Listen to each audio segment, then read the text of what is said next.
നമസ്കാരം. ഈ വർഷത്തെ വേൾഡ് കിഡ്നി ഡേയുടെ message are you kidneys okay എന്നാണ്. അപ്പൊ നിങ്ങളുടെ കിഡ്നീസ് ഹെൽത്ത് ഓക്കെ ആണെന്ന് അറിയാൻ വേണ്ടിയിട്ട് കിഡ്നിയുടെ ചെക്കപ്പുകൾ നേരത്തെ ചെയ്യുക, കിഡ്നിയുടെ ആരോഗ്യം സംരക്ഷിക്കുക എന്നതാണ് ഈ വർഷത്തെ പ്രധാന മെസ്സേജ്.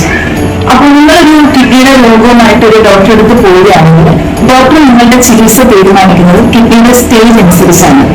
അപ്പോൾ കിഡ്നിയുടെ സ്റ്റേജ് ഏർലി സ്റ്റേജിലുള്ള കിഡ്നി രോഗങ്ങൾ കണ്ടുപിടിച്ചാൽ നമുക്ക് കിഡ്നിയുടെ രോഗങ്ങളുടെ ചികിത്സ എളുപ്പമാവുകയും രോഗം ചിലപ്പോൾ പൂർണ്ണമായിട്ട് ചികിത്സിച്ച് ഭേദമാക്കാൻ കഴിയുകയും ചെയ്യും.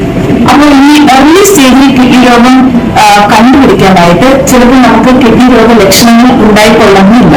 അതിനാണ് നമുക്ക് സ്ക്രീനിങ് ടെസ്റ്റുകൾ സഹായിക്കുന്നത്.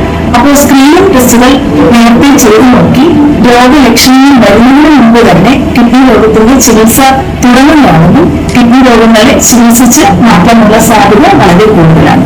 അപ്പോൾ ആരൊക്കെയാണ് ഈ സ്ക്രീനിങ് ടെസ്റ്റ് ചെയ്യേണ്ട രോഗികൾ? അതായത് ഹൈ റിസ്ക് ഗ്രൂപ്പിൽപ്പെട്ട ആളുകളാണ് സ്ക്രീനിങ് ടെസ്റ്റുകൾ ചെയ്യേണ്ടത്. അപ്പൊ പ്രധാനപ്പെട്ട ഹൈ റിസ്ക് ഗ്രൂപ്പുകൾ നമ്മളിവിടെ കാണുന്നത് ഡയബറ്റീസ് ഉള്ളവർ, ബ്ലഡ് പ്രഷർ ഉള്ളവർ, കുടുംബത്തിൽ അതായത് പാരമ്പര്യമായിട്ട് കിഡ്നി രോഗം ഉള്ള കുടുംബങ്ങളിൽപ്പെട്ട ആളുകൾ, കിഡ്നിയിലെ അടിക്കടി കല്ലുകൾ വരുന്നവര്, മൂത്രാശയ സംബന്ധമായ രോഗമുള്ളവര്, പിന്നെ രക്തക്കുഴലുകളുടെ രോഗങ്ങൾ അതായത് heart failure, heart attack, stroke ഇങ്ങനെയുള്ള രോഗികളെല്ലാവരും രോഗലക്ഷണങ്ങൾ വരുന്നതിന് മുമ്പ് തന്നെ സ്ക്രീനിങ് ടെസ്റ്റുകൾ ചെയ്തിട്ട് രോഗം നേരത്തെ കണ്ടുപിടിക്കേണ്ട ആവശ്യകതയുള്ള ഗ്രൂപ്പിൽപ്പെട്ടവരാണ്. അതാണ് ഈ വർഷത്തെ കിഡ്നി ഡേയുടെ ഏറ്റവും പ്രധാനപ്പെട്ട മെസ്സേജ്. നിങ്ങൾക്ക് ലക്ഷണങ്ങൾ വരുന്നതിന് മുമ്പ് തന്നെ നിങ്ങൾ സ്ക്രീനിങ് ടെസ്റ്റുകൾ ചെയ്ത് നോക്കൂ. ആ സ്ക്രീനിങ് ടെസ്റ്റുകളിൽ പ്രശ്നങ്ങൾ കാണുകയാണെങ്കിൽ നമുക്ക് ചികിത്സ കുറച്ചുകൂടി എളുപ്പമായിരിക്കും. വളരെ കോംപ്ലിക്കേറ്റഡ് ചികിത്സ നമുക്ക് രക്ഷപ്പെടാൻ സാധിക്കും.